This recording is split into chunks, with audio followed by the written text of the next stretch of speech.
Bienvenidos una vez más a Evangelio Bíblico. Como siempre te presentamos una prédica del pastor José Manuel Sierra. Recuerda que la Biblia dice que es muy importante escudriñar las Escrituras porque a través de ella aprendemos de Dios, aprendemos a cómo actuar en nuestra vida diaria. Así es que te invito por favor a que pongamos mucha atención en el siguiente mensaje.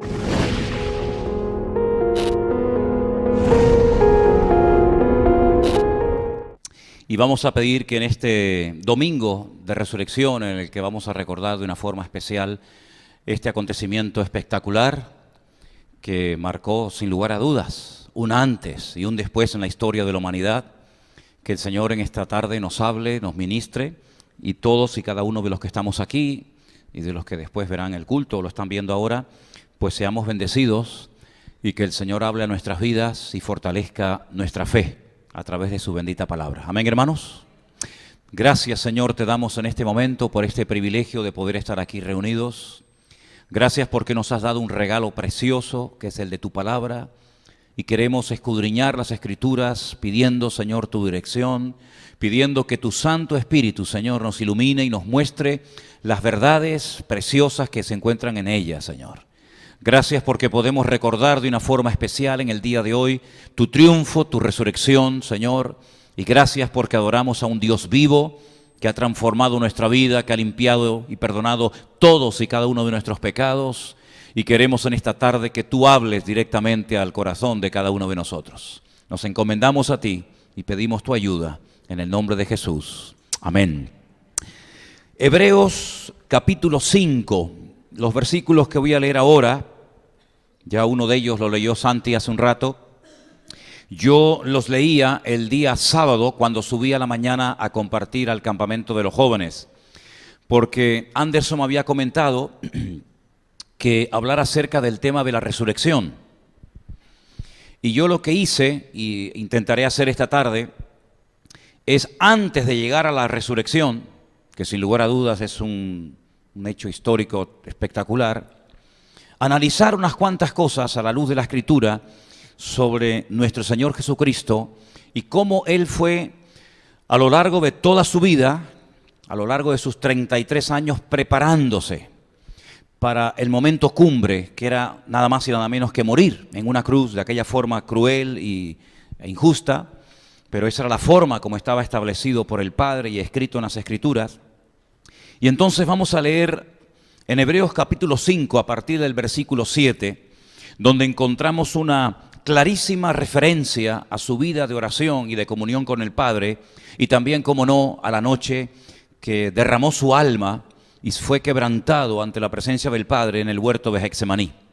Hebreos capítulo 5, verso 7 dice: y Cristo, en los días de su carne, ofreciendo ruegos y súplicas con gran clamor y lágrimas al que le podía librar de la muerte, fue oído a causa de su temor reverente. Versículo 8.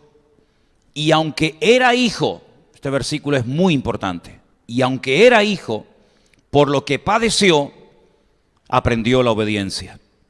Y habiendo sido perfeccionado, vino a ser autor de eterna salvación para todos los que le obedecen. Y fue declarado por Dios sumo sacerdote según el orden de Melquisedec. Este personaje tan enigmático, ¿verdad?, de la Escritura, que se encontró con Abraham cuando venía de derrotar una serie de reyes. Yo les hablaba a los jóvenes el día sábado por la mañana acerca un poco de la parte física del Señor Jesús. Porque si analizamos los textos o la información que la Biblia nos da acerca de su físico, hay cosas muy interesantes. Por ejemplo, sabemos que Jesús no era gordo. Jesús era una persona muy delgada. Incluso nos dice la Biblia que se podían contar todos sus huesos.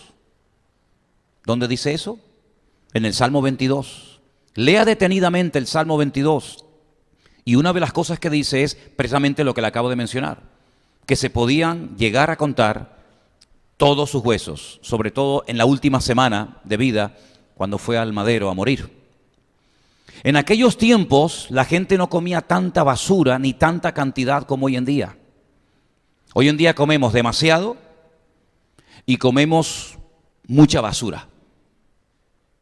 Sin embargo, en aquellos tiempos se comía como máximo la gente normal 2 veces al día, por la mañana y a la caída del sol. Y se comía mucha fruta y se comía muchísima verdura. Por lo tanto, podemos asegurar que el Señor era una persona que estaba ágil, físicamente hablando, que no había exceso de grasa en su cuerpo. Aparte de todo eso, sabemos que tenía que comer mucho pescado, porque sus discípulos eran pescadores y él pasó mucho tiempo en el mar de Galilea, y en el mar de Galilea, pues lo que hay, pues son peces. Además caminaba muchísimo, estaba continuamente en movimiento de una ciudad a otra, de un pueblo a otro, y eso lógicamente a él y a sus discípulos le mantenía tremendamente ágil. Aparte que era una persona joven. Dice la Biblia en el Evangelio según San Lucas que cuando comenzó su ministerio tendría aproximadamente unos 30 años. Y cuando lo concluyó, pues máximo 33, 34 años. Lo sabemos, lo sacamos por la información que nos da Juan acerca de las veces que subió a Jerusalén a celebrar la fiesta de la Pascua.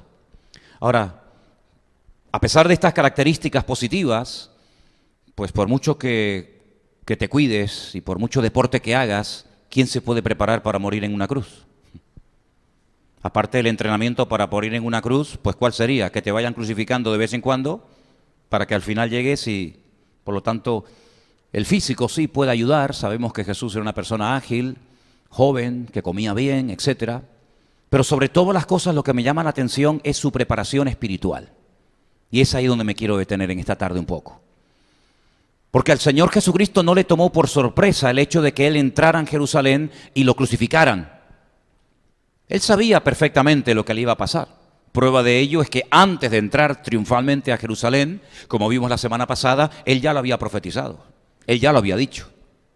Él sabía que ese viaje a Jerusalén no iba a ser como otros que iba y salía, sino que ese iba a ser su último viaje, su última visita a la ciudad de Jerusalén. Y él se fue preparando durante toda su vida. ¿Y cómo Dios prepara la vida de un creyente? ¿A través del deporte, a través del esfuerzo físico? Pues vemos que no.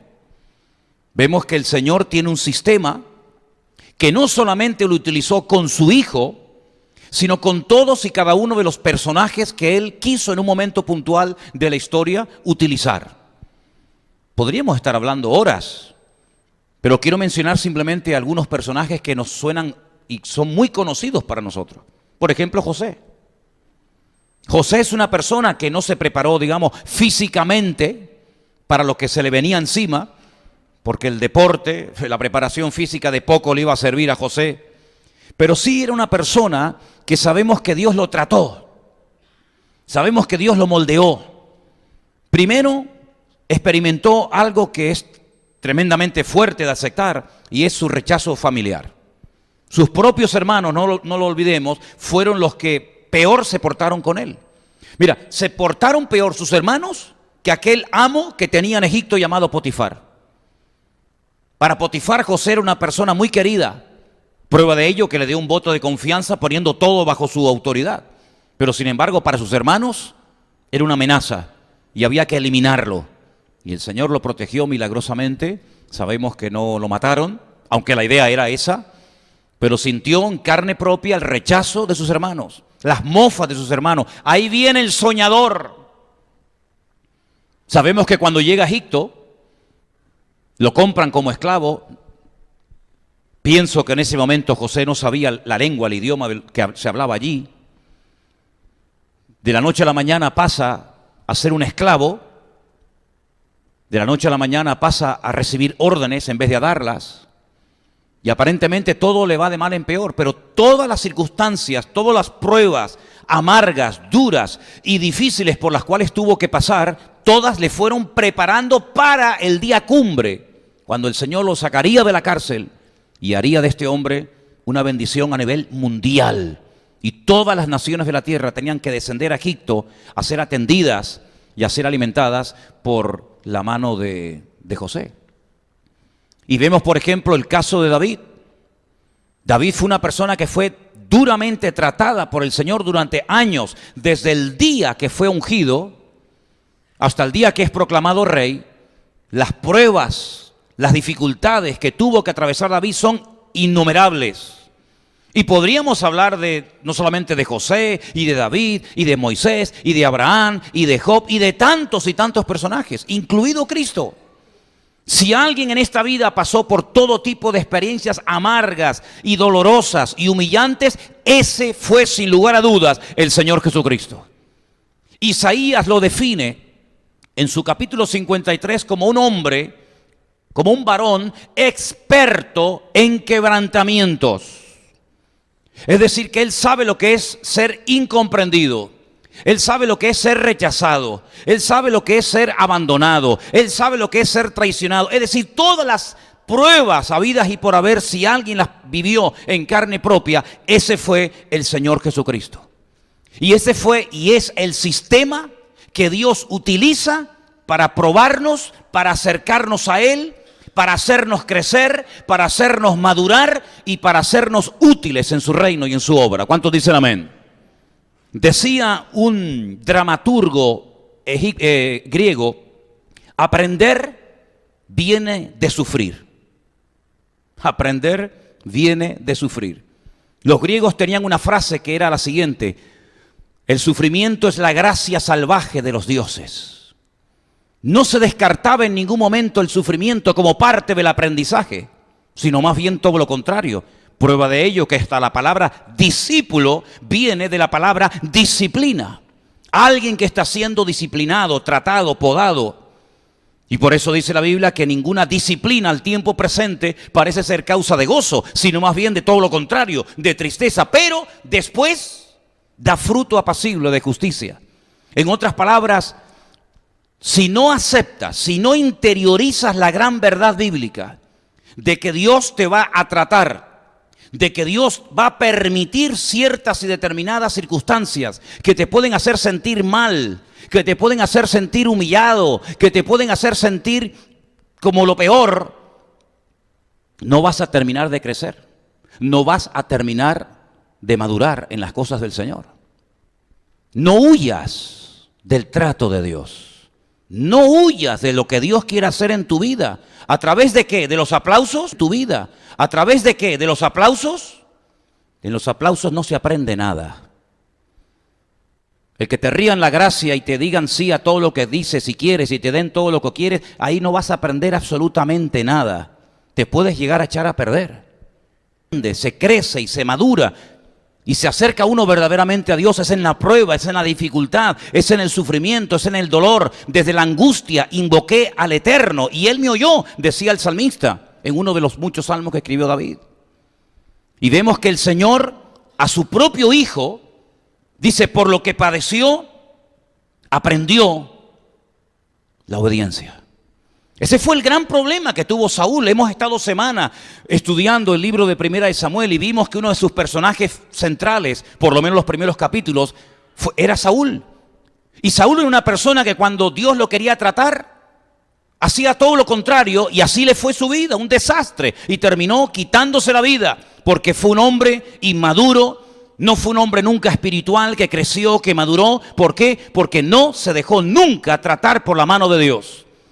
Y hay gente como que ve algo como algo negativo el ser humillado.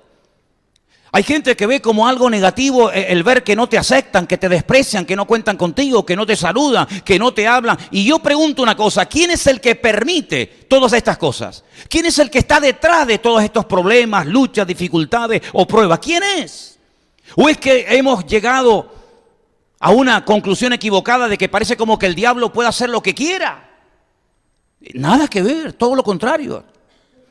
Las pruebas que vienen a nuestra vida, las circunstancias que el Señor manda a nuestra vida, las manda porque han sido diseñadas y planificadas específicamente para cada uno de nosotros. Y a través de ellas es como llegamos a descubrir muchas cosas del corazón y de la naturaleza de nuestro Dios que de otra manera nunca aprenderíamos. ¿Cuál fue el consejo de Pablo a Timoteo cuando lo está pasando mal en la iglesia de Éfeso? ¿Cuál es? Bueno, vete a otra congregación, deja ese pastorado y vete a otra porque no aceptan tu juventud, no aceptan. No, sufre ¿Lo habéis leído, sí o no? Sufre, ¿cómo? Que sufras. Sufre penalidades por la causa de Cristo.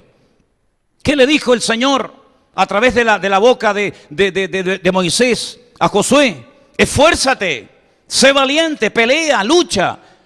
¿Cuáles fueron las últimas palabras de la vida y del ministerio de Pablo? He peleado. Es que la vida cristiana es una pelea, amigo. He peleado la buena batalla. Cuando él describe sus sufrimientos, es increíble.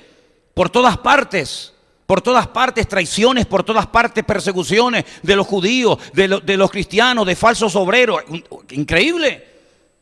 Pero él dice, yo he peleado la buena batalla, yo he acabado la carrera y yo he mantenido la fe. En otras palabras, no era un niño, una niña que no se le puede decir nada porque enseguida se ofende, se derrumba y no sé lo que le pasa.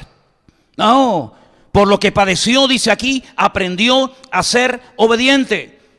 Por eso si quieres crecer, no lo sé, tú sabrás, si quieres crecer de verdad, vas a tener que ser sacudido y probado y vas a tener que ser o pasar por distintas dificultades y eso es lo que te acercará al Señor. Porque si hay algo fundamental en cada una de las pruebas es que hay un mensaje oculto, es como un regalo, como un paquete que te dan y no vas a poder abrir el otro si no abres primeramente este. Y tienes que aprender a leer, a interpretar, a aprender cuál es el mensaje oculto, cuál es la enseñanza, cuál es la lección que el Señor me está enseñando a través de esa prueba, a través de esa dificultad que Dios, no lo olvides, que Dios ha permitido y está mandando a mi vida. Por eso cuando Cristo fue a la cruz estaba más que preparado. Por eso cuando Cristo fue a la cruz no perdió el equilibrio en ningún momento. No impedía que las profecías se cumplieran, todo lo contrario. Mira, si algo apasionó, si algo dominó a Cristo desde que era pequeñito, es que Él quería hacer la voluntad de su Padre. Y es que Él quería que la palabra prevaleciera por encima del sentimentalismo, por encima de las emociones. Incluso cuando sabe perfectamente que Judas le va a vender, Él no lo frena, Él no le dice, no, espera un poco, no corras, espera un poquito. Porque Él sabe que en el momento en el que Judas se levanta de la mesa y salga por esa puerta, se va a desencadenar todo y ya no hay marcha atrás. Sino todo lo contrario, lo anima a que venga, date prisa. Dice, lo que tengas que hacer, hazlo pronto. Venga, corre. Yo no sé si nosotros le hubiéramos dicho a Judas, me tienes que traicionar, pues corre, venga, corre. Pero si yo sé perfectamente desde el principio que tú eres el que me vas a traicionar, por lo tanto no te frenes, no te cortes. Tú vas a cumplir una palabra sin darte cuenta, por lo tanto, repito, lo que tengas que hacer, querido, hazlo pronto. Porque el Señor sabía perfectamente de que toda la Escritura tenía que cumplirse y para que muchas Escrituras se cumplieran en su vida, tenía que pasar por un tormento y tenía que pasar por un calvario terrible, pero no hay gloria sin cruz. ¿Cuántos dicen amén? Claro, es muy bonita la resurrección, pero ese fue el regalo final del Padre al Hijo por haberle obedecido. Porque si no le hubiera obedecido, Cristo el Hijo nunca hubiera resucitado. Porque dice la Biblia, y lo hemos leído esta noche, que Él era sacerdote según la orden de Melquisedec. Yo quiero pararme aquí porque hay muchas personas que no entienden esto, ni siquiera saben realmente quién fue este personaje. Es un personaje que aparece en el Antiguo Testamento, Melech Sadik. Melech significa rey, en hebreo Sadik es justo, el rey de justicia. En la Biblia dice rey de Salem.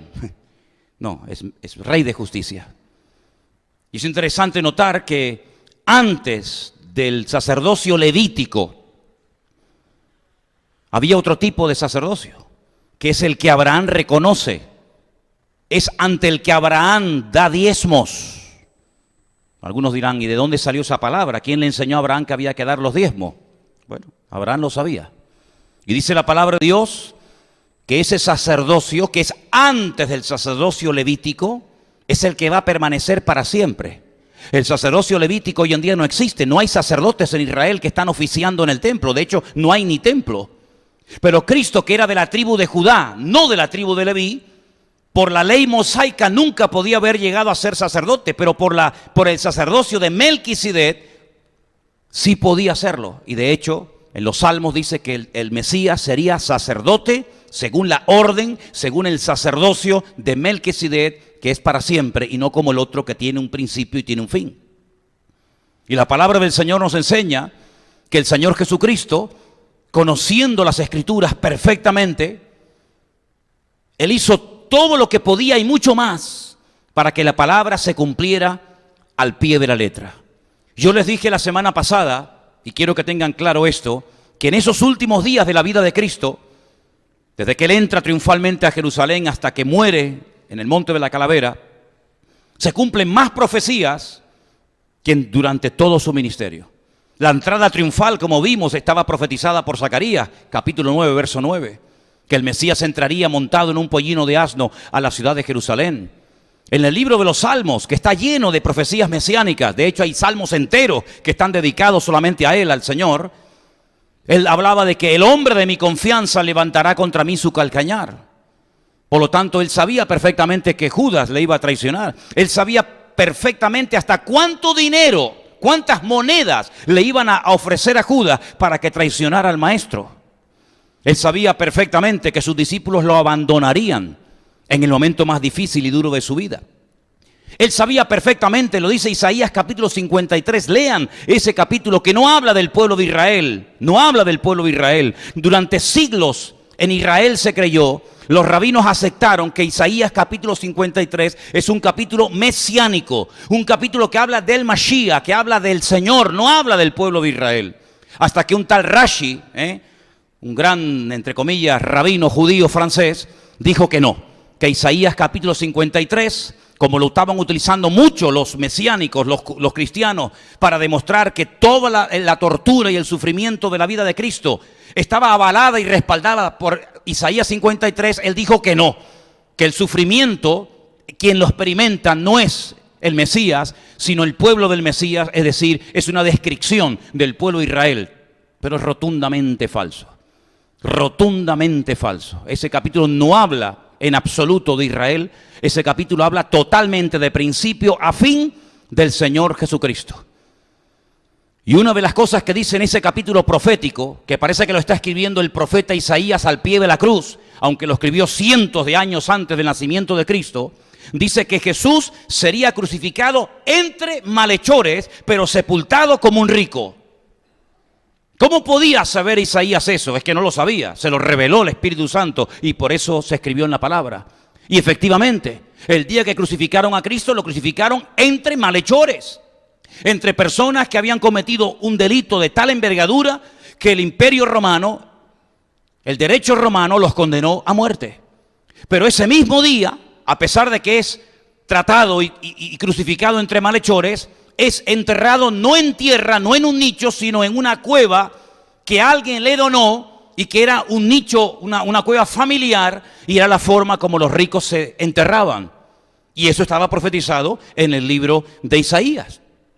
Fueron los paganos, fueron los soldados romanos los que en un momento puntual, viendo que estaba a punto de morir, decidieron que la ropa que llevaba, la túnica que llevaba, que era de una sola pieza, sin costuras, se la rifaran entre ellos, y eso no es producto de la casualidad. Repito otra vez, lean el Salmo 22 esta noche, y allí dice en el Salmo 22, repartirán mi vestidura entre ellos. Así que no fue casualidad. También dice la Biblia que oraría, en el momento de estar colgado en la cruz, oraría por sus enemigos, por sus verdugos. ¿O no oró el Señor en la cruz? Cuando se dirige al Padre y dice, Padre, perdónalos, porque no saben lo que hacen. Su sepultura estaba escrita en la palabra de Dios. Su resurrección, todos y cada uno de los detalles, hasta la lanza que le clavaron en el costado, todo absolutamente, el calvario, el sufrimiento, la humillación por la que pasó, todo estaba totalmente escrito en la palabra de Dios con una perfección absoluta, cientos de años antes de que Él naciera. Por lo tanto, Él sabía perfectamente todo detalle y hasta el más pequeño e insignificante de su vida. Y Él no hizo absolutamente nada para huir de todo esto, sino más bien todo lo contrario. Él se ofrecía muchas veces, no se ocultaba de nadie. La entrada triunfal de Cristo a Jerusalén es toda una, permítame la expresión, toda una provocación diciendo, aquí estoy, no me escondo, sé que todo el mundo me quiere matar. Dice que desde el día que resucitó a Lázaro, procuraron matarlo a él, a Lázaro y a todo lo suyo. Él no entra ocultamente, Él no entra por la puerta de atrás en silencio para que nadie se entere, sino que Él entra montado en un pollino de asno rodeado de multitudes. Pero ¿quién se atreve a entrar de esa manera a Jerusalén? Solamente Él, porque Él sabía que todo lo escrito tenía que cumplirse. Y nosotros tendríamos que tener el mismo espíritu, el mismo anhelo, el mismo deseo de que se cumpla la palabra en nuestra vida. Todo lo que podamos hacer para que la palabra se cumpla, deberíamos de hacerlo con gozo y con alegría. ¿Cuántos dicen amén? ¿Cómo vamos a conocer a un Dios que sana las heridas si nunca te hiere nadie? ¿Cómo vamos a conocer a un Dios que levanta a los desanimados si nunca te desanimas? ¿Cómo vamos a conocer la naturaleza de Dios cuando nos sentimos solos, incomprendidos, abandonados, traicionados, etcétera, etcétera, si nunca pasas por esa situación porque le tienes miedo a esas circunstancias? Pero sin embargo la Biblia nos da un valor tremendo. Dice, cuando anden por valles de sombra y de muerte, no tengan miedo, porque yo estoy contigo. Y mi vara y mi callado te tienen que infundir, no temor, no miedo, no pánico, sino aliento. Así que, queridos hermanos, este texto que hemos leído esta noche es realmente espectacular. Cristo tuvo que pasar por humillaciones. Cristo tuvo que pasar por desencuentros. Cristo tuvo que pasar por insultos. ¿Te acuerdas que incluso cuando hacía ciertos y determinados milagros, como por ejemplo expulsar demonios, decían, sí, es verdad, los expulsa, pero por el príncipe de los demonios? Sus propios hermanos le decían, vete a otras regiones, vete a otras partes para que te conozcan y oigan tu mensaje. Pero no es porque estaban realmente interesados en que le conocieran, sino porque se avergonzaban de él. Es increíble ver cómo el Padre permitió que su propio Hijo pasara por todas esas circunstancias, por todas esas pruebas tremendas, pero todo fue una preparación espiritual para el momento cumbre de su vida. Y el momento cumbre de su vida no fue la entrada triunfal en Jerusalén. Eso fue algo que duró muy poco tiempo. El momento cumbre en la vida del Señor Jesucristo fue su muerte en la cruz. Fue su crucifixión. Una muerte terrible, dolorosa, una muerte humillante, pero que era necesario que el Señor Jesucristo muriera de esa manera. ¿Qué es lo que tenemos que hacer cuando estamos siendo tratados y probados por el Señor? ¿Quejarnos? ¿Huir? ¿Escapar? No sabes la bendición que te estás perdiendo. Lo que tenemos que tener es una buena actitud y decir, Señor, te doy gracias, porque seguramente tú estás permitiendo esta prueba en mi vida porque la necesito. Porque si no la necesitara, estoy convencido de que tú no permitirías que a mí esto que me está pasando ahora me esté pasando. Porque si tú te quejas cuando estás siendo probado, si tú te quejas cuando te están saliendo las cosas aparentemente mal, le estás diciendo inconscientemente a tu Creador y a tu Señor, te estás pasando conmigo. Yo no merezco este trato. Yo no merezco este rechazo, esta palabra o esta puerta cerrada. En otras palabras, estás siendo injusto conmigo. Y nada más lejos de la realidad, porque dice la Biblia que Dios es justo, es bueno y para siempre es su misericordia. ¿Cuántos dicen amén? Así que no vayas a una congregación donde te rían la gracia y te digan, no, vas a ser bendecido y prosperado y vas a tener y vas a hacer y vas a tener y vas a hacer. Claro, y te inflan el ego. No. Vete a un lugar donde te canten las 40. Vete a un lugar donde te digan, no, usted aquí de momento sentado. Oiga, pero es que yo soy, a mí me da igual lo que usted sea, usted sentado ahí. Vete a un lugar donde te sientas confrontado y sacudido con la palabra. Vete a un lugar donde por amor a tu crecimiento y a tu madurez espiritual te pongan las pilas, querido. No a un lugar donde llegues y a los 10 minutos ya estás aquí arriba predicando sin saber de dónde vienes ni a dónde vas. En otras palabras, al Señor Jesucristo, hermano, Él es nuestro modelo, Él es nuestro ejemplo a imitar. Y Él aguantó, hermano, lo que ni siquiera somos capaces de imaginarnos. Pero todo eso lo preparó, dice, para la obediencia total y absoluta. Y cuando lo fueron a prender al huerto de Getsemaní, no se ocultó, no mandó a sus discípulos, díganle que no estoy, como dicen algunos a los hijos. Cuando llame fulano, dile que papá no está. Y el niño dice, mi papá dice que no está. Si no, él dijo, ¿a quién vienen a aprender? A Jesús, dice, aquí estoy. No hay ningún problema, no me oculto. Ya estoy preparado. Pero no me preparé solamente esta noche. Llevo 30 años, 30 y tantos años de mi vida preparándome para este momento. Y yo no sé para lo que te está preparando el Señor. Pero lo que está bien claro es que si has superado pruebas, te han preparado para las siguientes que vendrán. Así que, queridos hermanos, este pasaje para mí es extraordinario, porque dice en el versículo 9, y habiendo sido perfeccionado, esa es una palabra clave en la Biblia. Porque para los griegos, no para los cristianos ni para el concepto bíblico, pero en la mentalidad de la época, la perfección era que cumplía el propósito por el cual fue diseñado. ¿Me explico? No importa si el modelo es bonito o feo, grande o pequeño, ¿funciona? ¿Funciona el martillo? ¿Funciona la herramienta? ¿Funciona así? Entonces es perfecto. Independientemente del color, del tamaño, del diseño, lo que funciona en la mentalidad de la época es que está perfecto. Si no funciona, no es que es muy bonito, pero sirve, no sirve para nada, entonces no es perfecto. Perfección era algo que se entendía, algo que se aceptaba, se asumía cuando el diseño que se le había dado era funcional. Si no funcionaba, no servía absolutamente para nada. Es como esas cosas que se hacen y tú dices, bueno, ¿esto para qué sirve? No, para nada, entonces no es perfecto. Cristo fue perfeccionado. ¿Por qué? Porque el propósito por el cual vino se cumplió perfectamente. En ese sentido, Judas cumple en cierto sentido algo de la perfección según la mentalidad de la época. ¿Por qué? Porque fue la persona idónea para vender a Cristo. Una persona escrupulosa, una persona que lleva las cuentas hasta el último céntimo, una persona que pide facturas de todo, una persona que es tremendamente escrupulosa en lo que entra, en lo que sale, en los gastos. No serviría para ser un Judas. Pero ¿cuál era la característica de Judas? La ideal para ser un Judas.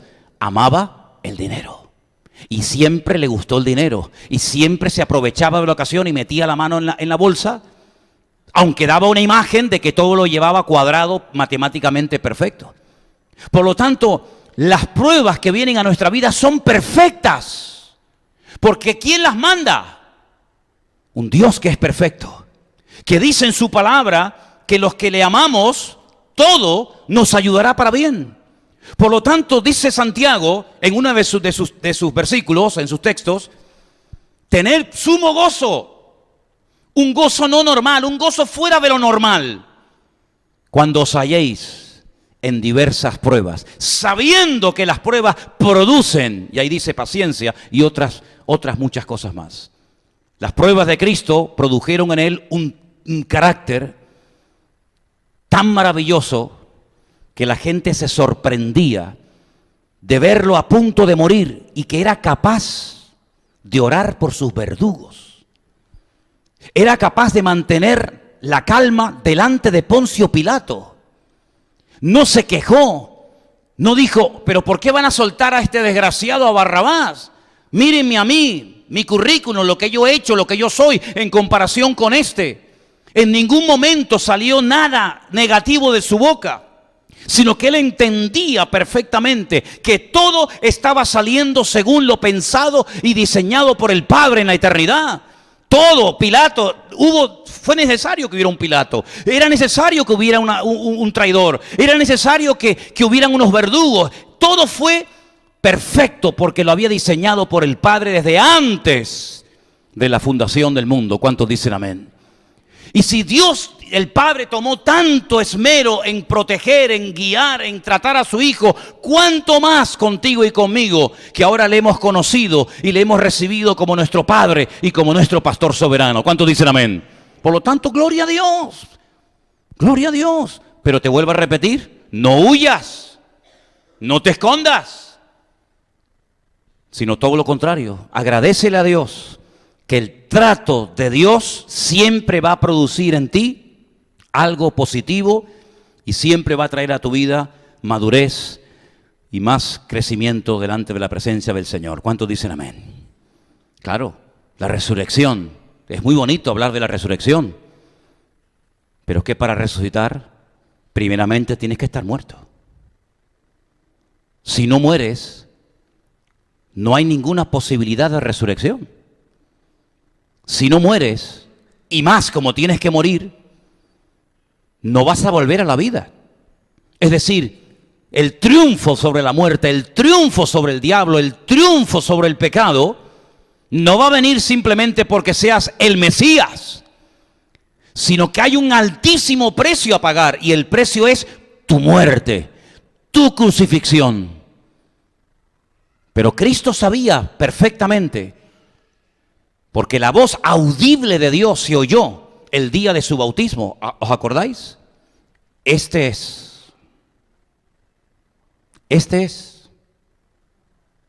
Ahí lo tienen. ¿Lo estaban esperando?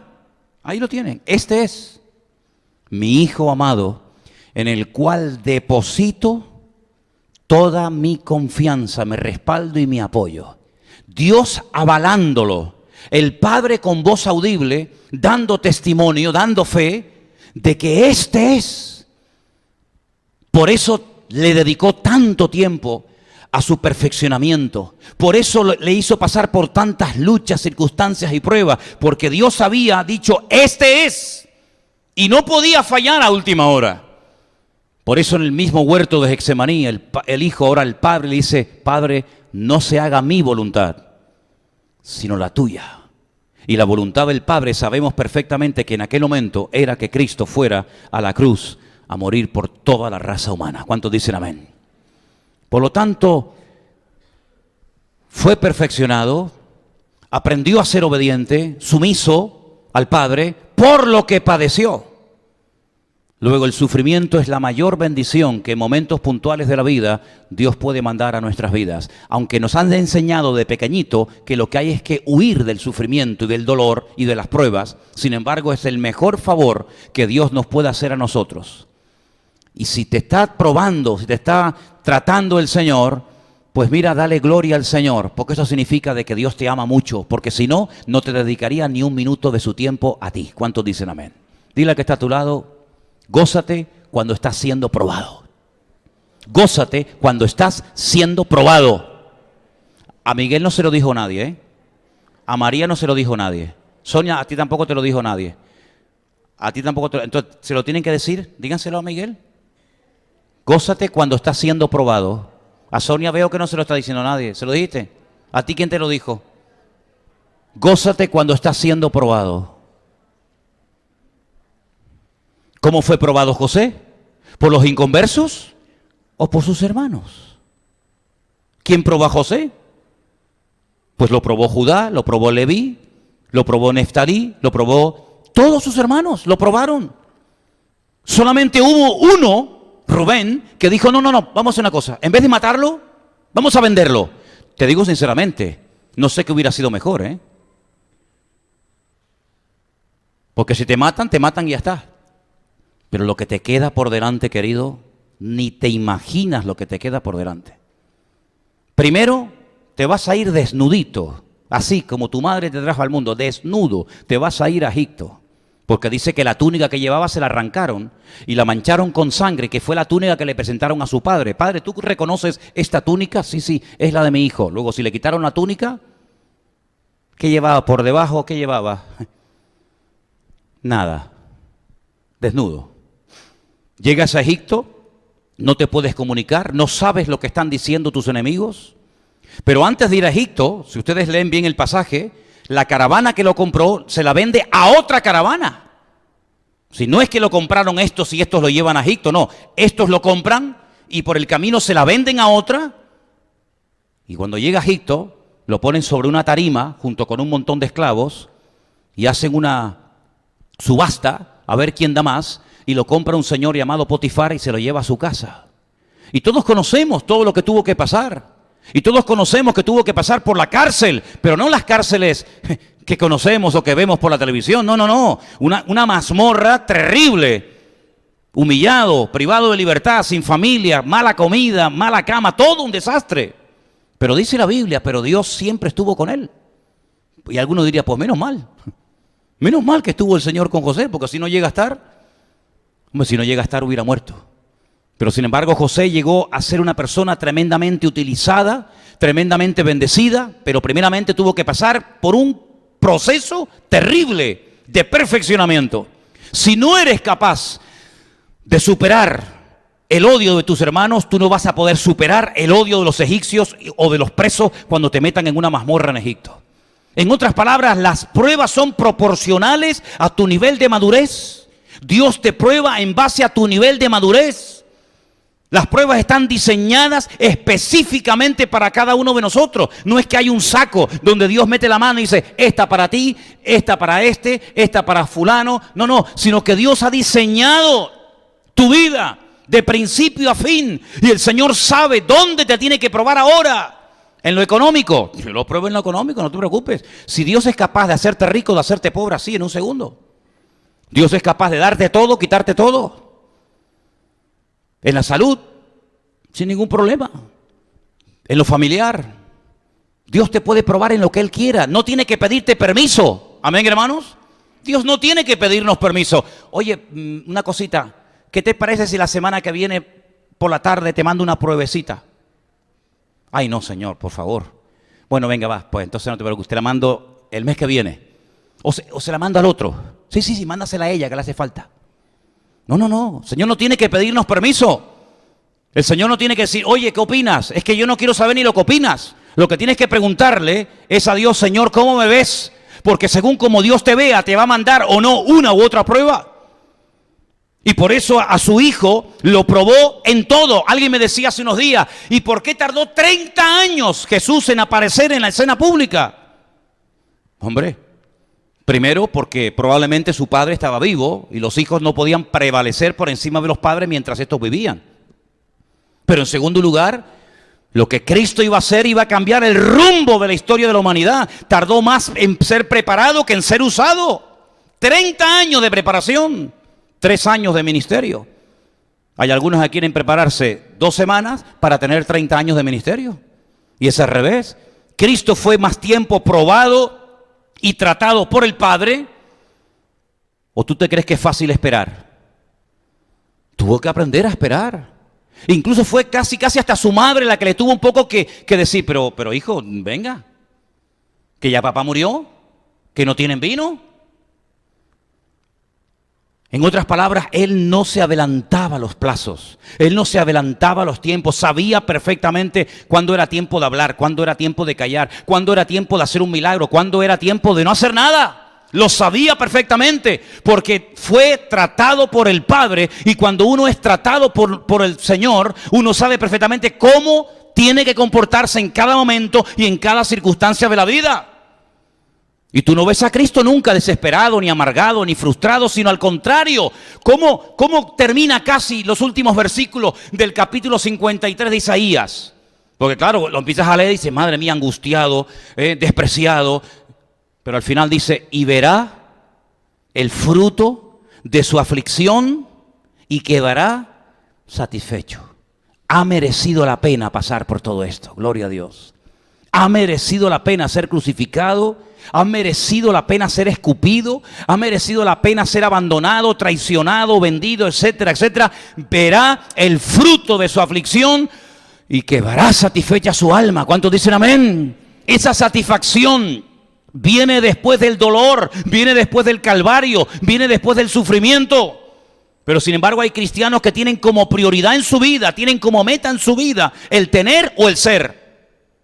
Tengo que tener y tener esto, y tengo que ser esto y esto y esto, y entonces ya estoy tranquilo, ya estoy satisfecho. No, el Señor hace todo lo contrario, nos despoja, nos humilla, nos quita de todo, hasta la túnica como a José, y al final nos da todo cuando Él quiera y como Él quiera. ¿Cuántos dicen amén?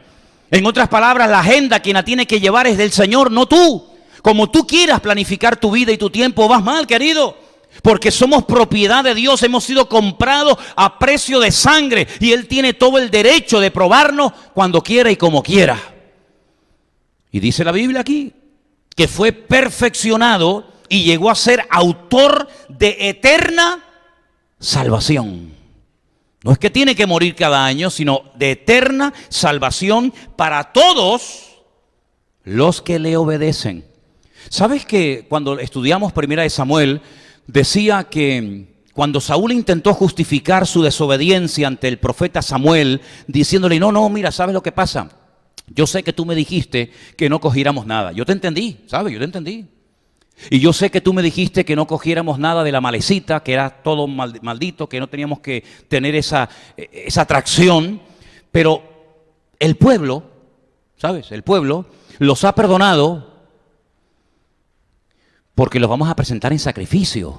A ver si Samuel, sé un poquito razonable, chico. No seas tan duro, no seas tan intransigente. Tú me dices, no, ni ovejas ni bueyes, pero claro, es que tú no viste las ovejas y los bueyes que esta gente tiene. Es que son unos bueyes tan bonitos, tan gordos, unas ovejas tan preciosas que dijimos, pero ¿cómo vamos a matar todo esto? No puede ser, no puede ser. Vamos a llevarlos para nuestra tierra y lo presentaremos en sacrificio al Señor. Ahora va. Ay, es verdad. ¿En qué estaría yo pensando el día que te dije que mataras todos? Y le dice Samuel, ¿sabes? Has actuado como un santero, como un brujo, ¿eh? Claro. Porque los que viven en ese mundo intentan siempre manipular las cosas. Te están haciendo un daño, entonces tienes que hacer esto, tienes que hacer lo otro. Quieren mover y poner al mundo espiritual a su favor. Y es lo que tú estás tratando de hacer. Estás tratando de mover y de acoplar las circunstancias para justificar un pecado de desobediencia terrible, y como pecado de adivinación es la idolatría y la obstinación, que es lo que tú eres. Una persona obstinada que no quiere nunca reconocer que ha pecado y que ha hecho lo contrario a la voluntad de Dios. Por lo tanto, tu actitud de desprecio, de menosprecio a la orden divina, lo que ha producido no es una bendición, no es un crecimiento espiritual, no, es todo lo contrario. Hoy Dios te comunica que ha quitado el reino de tu mano y se lo ha entregado a otro. Oye, contundente tú. Cuando se iba, le agarra el manto a Samuel y encima se lo rompe y añade más tragedia. Y le dice, eso que tú me has hecho a mí en lo natural, en lo físico, que me has roto el manto, es lo que acaba de hacer en el mundo espiritual el Señor. Ha roto el reino y se lo ha entregado a otro, que tal vez no es tan imponente, tan no sé qué como tú, pero es fiel, es obediente, es sumiso a la voluntad de Dios. ¿Te das cuenta? ¿Qué es lo que ha estado esperando siempre Israel? A un Mesías guerrero, a un Mesías que venga, que humilla a todas las naciones de la tierra, que las someta, para que el pueblo de Israel tenga la supremacía por encima de todas las naciones de la tierra y automáticamente... No, es que no hay que buscar lo que uno quiere, hay que buscar la voluntad de Dios. ¿Cuántos dicen amén? Mira, está bien, tú has muerto, en fin, está muy bien. Has muerto, has resucitado, pero una pregunta, ¿tú vas a restaurar el reino o no lo vas a restaurar? Fíjate qué mentalidad, hermano. Pero ustedes no se dan cuenta de que todo lo que ha sucedido estaba escrito en los profetas, en la Torá, estaba escrito en los salmos. ¿Cómo que se voy a restaurar el reino? ¿Para qué se están metiendo en camisas de 11 varas? ¿Para qué se están haciendo preguntas? Si yo no les he tocado el tema, ¿para qué lo tocas tú? Yo no he venido a restaurar un reino terrenal, yo he venido a restaurar un reino de tipo espiritual, y ya vendrá el momento cuando venga como rey triunfante y glorioso, y todo ojo le verá, y toda rodilla se doblará, y toda lengua confesará. Ya vendrá el momento. Mira, parece que tenía más discernimiento espiritual el ladrón en la cruz que todos los religiosos de su época. Incluso sus discípulos. ¿Restaurarás el reino? ¿Sí o no? Y el ladrón en la cruz le dijo, acuérdate de mí cuando vengas en tu reino. ¿Qué diferencia? ¿Qué diferencia tan grande? Es que la actitud es lo que marca la diferencia en la vida de un cristiano. ¿Cuántos dicen amén? Por eso yo quiero en esta tarde decir... Sí, hermanos, hoy recordamos de una forma especial que Cristo ha resucitado de la tumba. Un fuerte aplauso pido para Él en esta noche. ¡Cristo vive! ¡Amén! Él ha resucitado. ¡Aleluya! Para no morir nunca más. Pero no te olvides que la resurrección es el último eslabón de la cadena, ¿eh? Es lo último. Antes de llegar a ese punto, el Señor tuvo que pasar por un largo proceso de preparación. Y por eso ahora podemos decir, ¿dónde está, oh muerte, tu victoria? ¿Dónde, oh sepulcro, tu aguijón? Dice el apóstol Pablo en una de sus cartas, porque si no hay resurrección de los muertos, tampoco Cristo resucitó. Y si Cristo no resucitó, nuestra fe es vana y nuestra predicación también. Y somos hallados falsos testigos de Dios, pues hemos testificado de que Dios resucitó a Cristo. Porque si los muertos no resucitan, tampoco Cristo resucitó.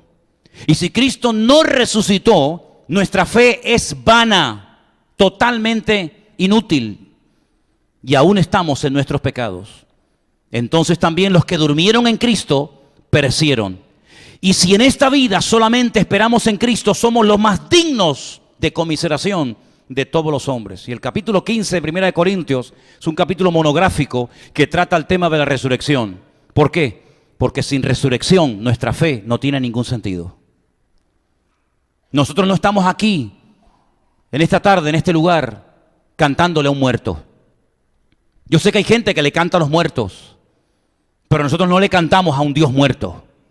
En estos días hemos visto muñecos a los cuales la gente le canta y los adora y los llevan de un lugar y los llevan a otro. Pero nuestra fe está por encima de todo eso, porque nuestro Señor Jesucristo resucitó de la muerte. Y la tumba de Cristo, que ha estado cantidad de veces en ella, en Jerusalén, está vacía en este momento. Y nunca olvidaré cuando una vez en uno de los viajes que hicimos, una hermana, no recuerdo de dónde, estábamos dentro de esa cueva, en el jardín de la tumba, y me dice esta hermana, hermano, una pregunta, ¿y qué venimos a ver aquí? Digo, ¿aquí? Nada. ¿No? Claro, porque siempre le estaba llevando a sitios y le daba explicaciones, porque aquí no sé qué, porque aquí no sé cuánto, y le digo, no, aquí no venimos a ver nada. Ah, digo, ¿usted qué quería ver? ¿Usted quería ver el cuerpo de Cristo aquí?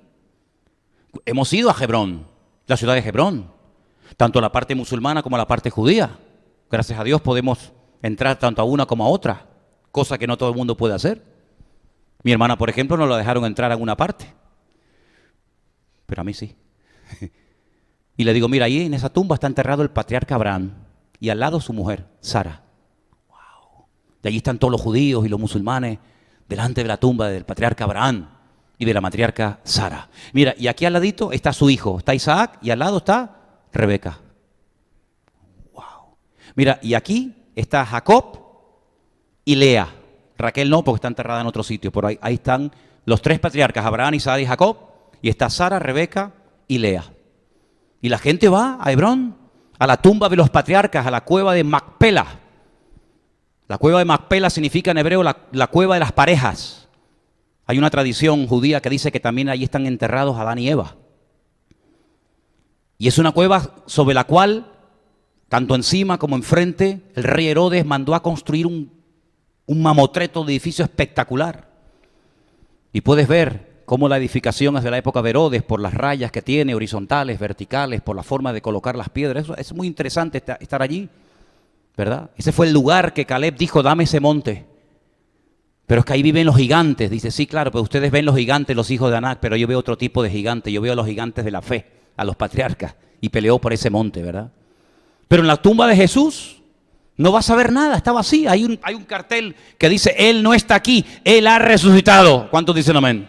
¿Te imaginas recorrer Jerusalén de punta a punta, Israel, Mar Muerto, el río Jordán, Capernaum, Tiberias, no sé, y llegar al final y decir, pero hermano, tengo que darles una triste noticia.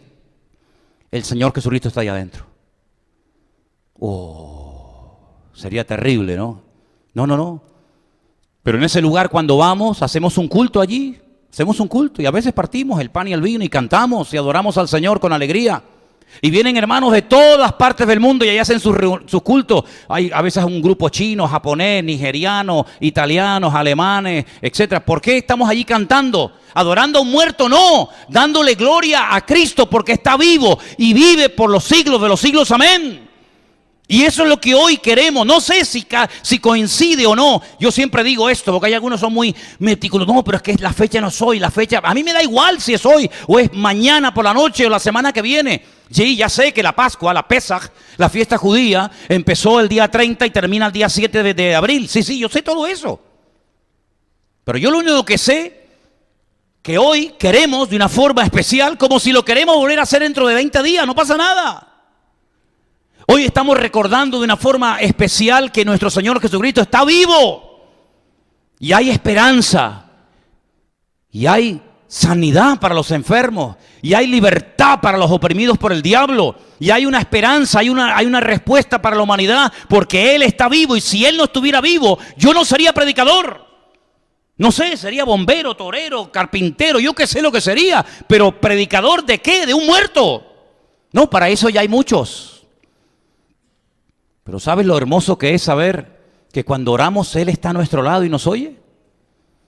Entonces, si Él está vivo, quiere decir que lo que Él nos prometió, he aquí estoy contigo todos los días hasta el fin del mundo, es verdad. Pero un momento, ¿puede una persona estar en dos partes al mismo tiempo?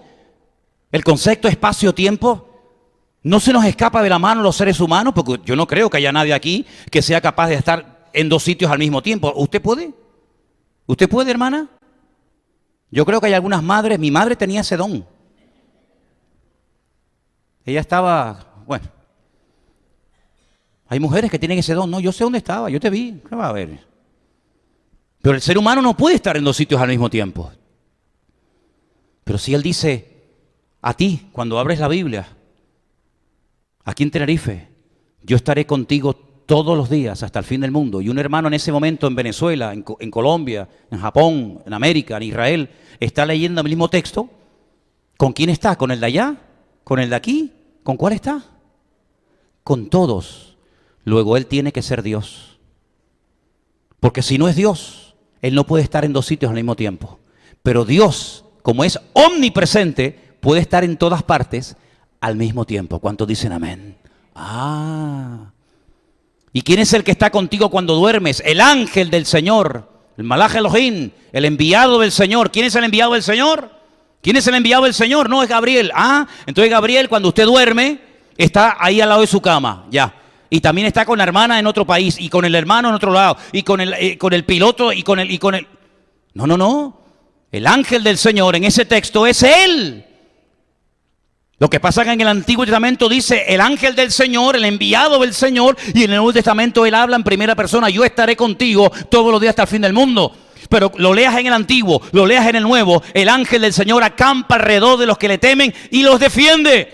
Si es un ángel que puede estar con todos los millones y millones de cristianos alrededor del mundo en el mismo tiempo, entonces es un ángel que casi es Dios.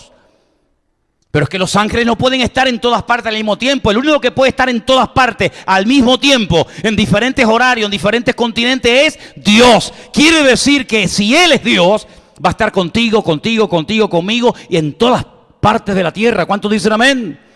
Porque Él ha resucitado. Si no hubiera resucitado, esto no se podría cumplir.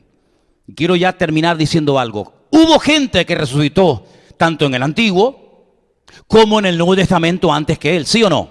Sí, lo preguntamos en el puerto, ¿se acuerdan? En el Antiguo Testamento, por ejemplo, dice la Biblia que un día el profeta Elías oró por un chico que estaba muerto y el Señor lo resucitó. Y el profeta Eliseo, ¿se acuerda? También oró por alguien que estaba muerto y el Señor lo resucitó, ¿sí? Y en el Nuevo Testamento tenemos el más conocido, Lázaro, el hijo de la viuda de Naín.